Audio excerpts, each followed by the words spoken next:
ማህበረሰብ ታሪክ የሃላባ ሰዎች እንደሚናገሩት ከሆነ መነሻቸው ሐረር ላይ ሰፍረው የነበሩት አረብ የሃይማኖት መምህር አባድር ናቸው። የሀዲያ ሱልጣኔት ገራድ የነበረው ሲዴ መሐመድም የሃላባ ህዝብ አባት እንደሆነ ይታመናል።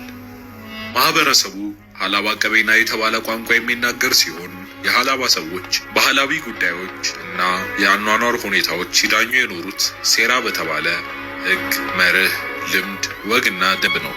ሴራ በእርግጥም ከሃላባ በተጨማሪ በጉራጌና ስልጤም ዘንድ ባህላዊ ህግ ነው። ሴራ በሃላባ ዘንድ ከባህላዊ ህግ በተጨማሪ የአዲስ ዓመት በዓልም ነው። በየዓመቱም ከሚደረግ የሰብል ምርት በኋላ የሴራ በዓል ይከበራል። በመካከለኞቹ ዘመኖች ሃላባ የሀዲያ ሱልጣኔት ክፍል ነበር። በ15ኛው መቶ ክፍለ ዘመንም የእነርሱ ገራድ ወይንም አለቃ ከአቢሲኒያው ንጉሠ ነገሥት ዘርዓ ያዕቆብ ጋር ግጭት ውስጥ ነበር። ሃላባ ለመጀመሪያ ጊዜ በጽሑፍ የተጠቀሰው በአጼ ዘርዓ ያዕቆብ ዜና መዋዕል ላይ ነበር።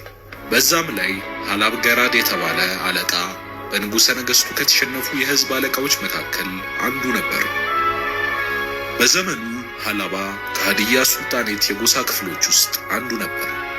በቃል በተላለፈ ታሪካቸውም መሰረት የአህመድ ኢብን ኢብራሂም አልጋዚ ተተኪ የነበረው የአዳሉ መሪ ኑር ኢብን ሙጃሂድ በክርስቲያኗ ግዛት ላይ በከፈተው ጂሃድ ወቅት ላይ ሃላባዎች ከቀቤና ጋር ካሁኗ አርሲ አርባ ጉጉ ከተባለ ቦታ ተነስተው ለዋቢ ሸበሌ ወንዝ ማመንጫ በቅርበት ወደምትገኘው ወደ ሲዳማዋ ማልጌ መጡ። በ1628 ዓመተ ምህረት የተሰራ ካርታም ሃላባን እንደ ግዛት ያሳያል። ባልታወቀ ምክንያት ሃላባዎች በ1720 ዓመተ ምህረት የሲዳማ ምድርን ለቀው የብላቴን ወንዝ ተሻግረው ከምባትኛ ተናጋሪ የጠምባሮ ሰዎች ምድር ላይ ሰፈሩ። በተከታዮቹ 10 ዓመታትም ቋንቋቸውን ወረሱ።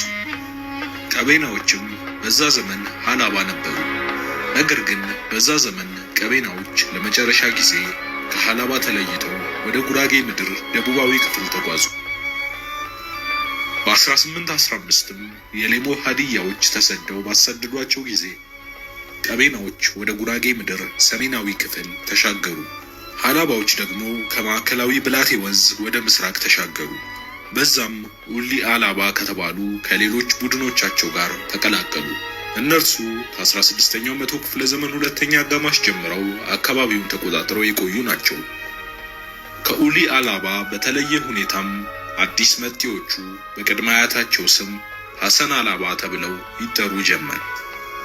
ይህ የሁለቱ ቡድኖች ውህደትም የመጨረሻው የአላባ ብሔረሰባዊ ምስረታ ነበር። የብላቴ ሸለቆ አላባዎች በ1614 ዓመተ ምህረት አንቶኒዮ ፈርናንዴስ በተባለ ፖርቹጋላዊ ጸሐፊ በተጻፈ ዘገባ ላይ ተጠቅሰዋል። በአቢሲኒያ ግዛት ውስጥ ከነበረችው ከከምባታም ተነስቶ ወደ ህንድ ውቅያኖስ ጠረፍም ሊጓዝ አቅዶ ሲነሳ ተጓዡ የአላባ አለቃ በነበረው በአሊኮ ምክንያት ወደ ሰሜን በሸዋ አድርጎ ወደ ጎጃም እንዲጓዝ ተገደደ። አሊኮ ከክርስቲያኗ ግዛት ተለይቶ ከአጼ ሱስንዮስ ጋር ግጭት ላይ ነበር። በቃል በተላለፈ ታሪክም መሰረት አሊኮ የታዋቂው አለቃ የሃጂ አሊ ልጅና በ17ኛው መቶ ክፍለ ዘመን የከምባታ ስርወ መንግስትን የመሰረተው የንጉሥ ሐመልማል ሚስት የኦዌታ ወንድም ነበር። የአላባ ዋና አለቃዎች ወይም ዎማዎች በታሪክ ውስጥ የአጼ ሱስንዮስ ቀንደኛ ጠላት የነበረው የሲዴ ዘሮች እንደሆኑ ይናገሩ ነበር። በአላባዎች እይታም በቀደመ መኖሪያቸው በምስራቅ በአርባ ጉጉ በነበሩበት ወቅት ሙስሊሞች ነበሩ። ነገር ግን በ17ኛው እና በ18ኛው መቶ ክፍለ ዘመናት ባደረጓቸው ህዝባዊ ፍልሰቶች ምክንያት ሙስሊም ካልሆኑ ህዝቦች ጋር ሰፊ ግንኙነቶች ፈጠሩ። በዚህም ምክንያት ሙስሊምነታቸው ተዳከመ። ነገር ግን በ19ኛው መቶ ክፍለ ዘመን አጋማሽ ላይ ከይፋት በመጡት በሳዮ ወሌ እና ከባሌ በመጡት በታዋቂው የአኛው የሳዮ ኑር ሁሴን ተወላጅ ነኝ ባሉት በሳዮ ኦና አማካኝነት እስልምናቸው ተመለሰ።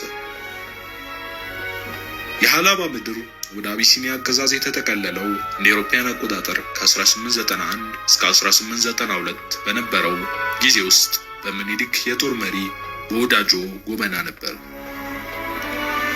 ከዚህም በኋላ በከምባታና በሸዋ ክፍለ ሀገር ውስጥ ገባ። በ19ኛው መቶ ክፍለ ዘመን መጨረሻም እንደ አውሮፓውያን አቆጣጠር በ1896 ዓ.ም አካባቢም የሃላባ ቁሊቶ ከተማ ተመሰረተች።